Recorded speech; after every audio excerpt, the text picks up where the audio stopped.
ಸುವರ್ಣಪುರ ಎಂಬ ಪುಟ್ಟ ರಾಜ್ಯವಿತ್ತು. ಆ ರಾಜ್ಯದಲ್ಲಿ ಎಲ್ಲರಿಗೂ ನ್ಯಾಯವಾಗಿ ವರ್ತಿಸುವ ಜ್ಞಾನಿ ರಾಜನೊಬ್ಬ ಆಳುತ್ತಿದ್ದ.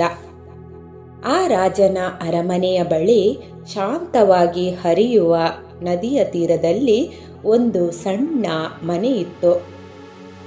ಆ ಮನೆಯಲ್ಲಿ ವಾಸವಾಗಿದ್ದವರು ಧರ್ಮದಾಸ ಎಂಬ ಯುವಕ ಮತ್ತು ಅವನ ತಾಯಿ ಸತ್ಯಮಾತೆ. ಸತ್ಯಮಾತೆ ತನ್ನ ಮಗನನ್ನು ಅಪಾರ ಪ್ರೀತಿಯಿಂದ ಬೆಳೆಸಿದ್ದಳು.